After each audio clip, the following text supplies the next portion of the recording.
What's up, guys? How we doing today? Hope y'all are doing fantastic. So I did a video earlier today on if we can't speak civilly, then we'll fight brutally.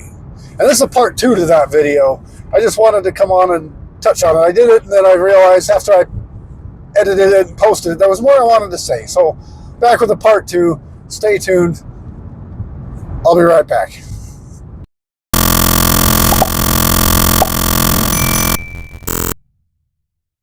All right, so if we can't speak civilly, we'll fight brutally. That's their new term. I did the article. It was on Blaze, and it was on the Blaze Media. If you want to go back and read the article, or go back and watch the article, or my other video, I'll leave a link somewhere at the end of the video or something. But basically, it's talking about the left, how they're targeting politicians, and they're targeting people, and if we won't let them speak civilly, then they're going to fight brutally. And that's the thing. And the thing is we've let you speak civilly. We've let these guys speak civilly. They just won't do it. They don't know what civilly means. That's the problem. They don't know what civilly means, because they don't speak civilly. I mean, look what happened in like all these protests that they've done. They all get, I mean, most of them. Some of them get borderline peaceful, violent, but some of them get violent. You know, some of them get, like I said, some of them get to that border where, okay, we're gonna, you know, but they're just having fun burning cars down and throwing rocks through windows and grabbing themselves a new pair of Jordans or whatever. What's the harm in that? That's not civilly. Okay, you can speak civilly. We've told you, they've told you, these politicians, they've all told you, speak civilly. Go, protest, please. Protest, have a good time. I mean, look what happened at, like, years ago, the last time, the BLM, George Floyd stuff. That was, you know, they were taking full control of these cities. They were taking full control and not letting anybody in or out or whatever. They were, it's crazy. I mean, and these anti-ICE protests that happened, most of them stayed peaceful, but that's because we sent in some National Guard. Some of the places sent in National Guards ahead of time, knowing that, you know, just to keep the peace, to keep it civilly. You know, we're there. We're wanting you to speak civilly. That's the thing. Just because we're sending in the National Guard or the law enforcement or the SWAT teams or whatever, that doesn't mean we want you to fight back to them. They're just there to make sure it stays peaceful and stays civil. They're not there to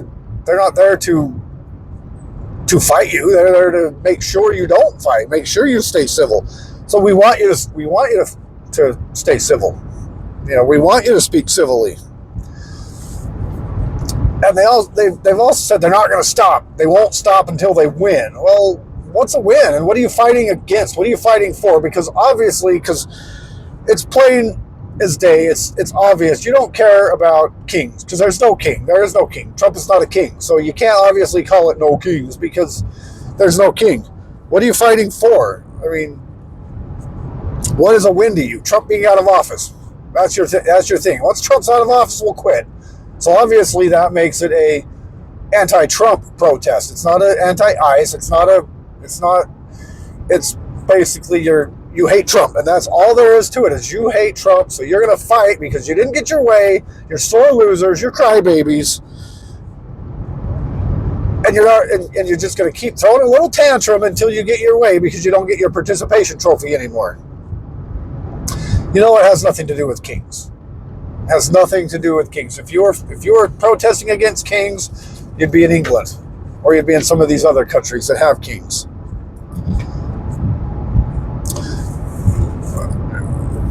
You're burning down Teslas just because Trump offered Elon a job to do something and Elon accepted. You're burning down Teslas. You're taking it out on your own people, your own fellow American citizens. How many of those Tesla owners that you burned down Teslas for, how many of them do you think were actually on your side?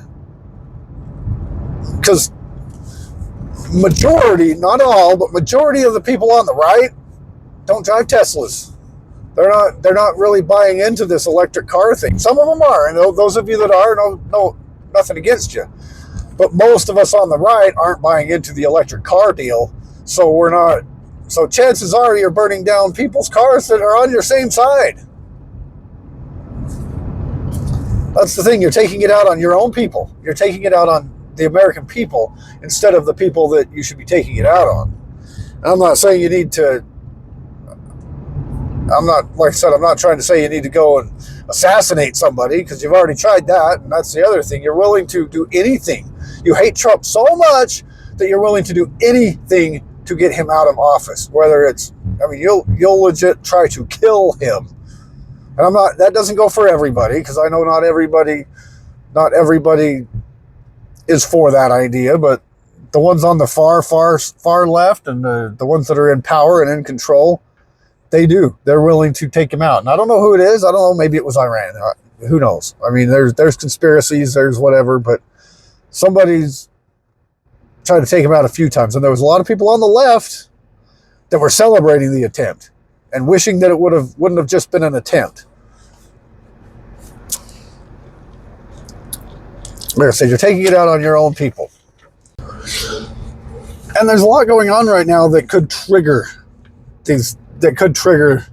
some more protesting, or more, whatever you want to call them, riots, peaceful protesting, demonstrations, whatever it is you want to call it. There's lots going on right now that could just all of a sudden trigger it. You know, we've got this Carmelo Anthony case. You know, if he's found guilty, that could start it. That could trigger it. Sorry about that. Gotta block my face a little bit, but something like that, something simple like that could start it. You know, we've got this Derek Chauvin thing. I don't know a whole lot about that, but he's either been released or he's due to be released, or Trump's been talking about maybe pardoning him or something, and that could trigger it. You know, more ICE detainment stuff, and you know, there's lots that could trigger this. Plus, they've got those just scheduled ones. I think they have some scheduled for. I think they had some scheduled for the 17th of July, but they might do some on the 4th. Who knows? So just keep your head on a swivel. And plus, we've been hearing about the potential of sleeper cells. You know, we've all heard about that. I don't know for a fact if we do or not. It wouldn't surprise me one bit with all the people that Biden let in. So it wouldn't surprise me. But we just got to make sure that we're ready to defend. Because if the left wants to start civil war, they can. Let them. I mean, if the left wants to put us in a civil war, we just need to be ready to defend. I mean, we're not out there calling for it. We're not out there pushing for it. We're not out there on the offensive. We're on the defensive side.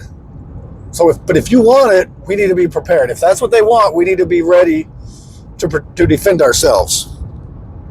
But we also can't underestimate them. You know, they may have blue hair, they may be all, you know, transgenders, and they may seem like they're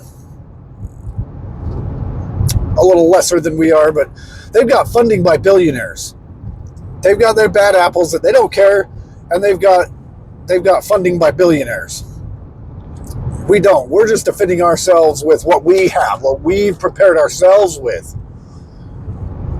You know, we don't have billionaires coming by dropping ammo and weapons and whatnot at our doorstep. Okay, we don't have that. We don't get that.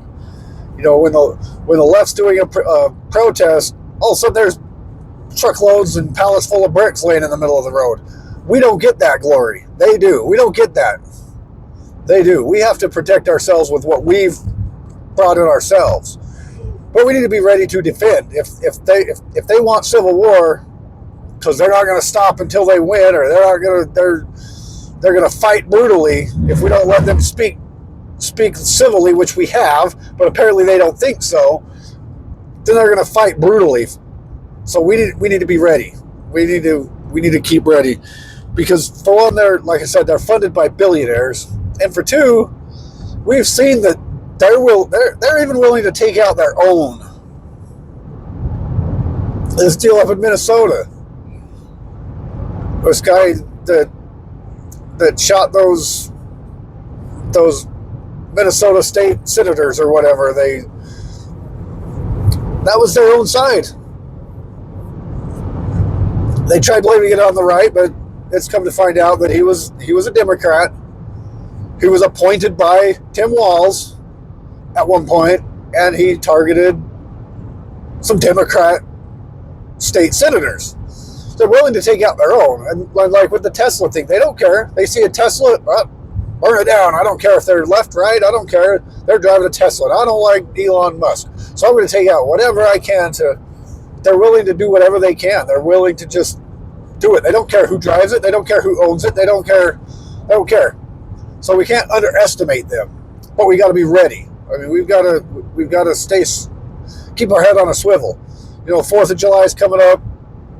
Who knows? These sleeper cells from Iran or whatever, these Middle Eastern sleeper cells, plus the left that are,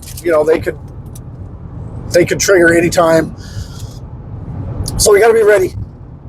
Like I said, stay armed, whatever you can. I preferably firearm, but I know some of you can't. Some of you live in states that won't let you. Some of you, may not be able to. But carry the most lethal thing you can legally, and stay out of the big areas, especially like on the 4th. I'm not saying don't have fun, but try to avoid the big crowds, especially if you have to go to certain cities. You know what cities they are. You know what cities to try and avoid. Try and avoid them, because that's where they're going to strike first. They're going to strike the big cities with lots of people. They're going to strike the big crowds. They're not going to come to a house party that has 15, 20 people there, or less than 100 people at some house party. They're not going to do that. They're not going to come to. They're going to go to the big major events in some of the bigger major cities. That's where they're going to strike first.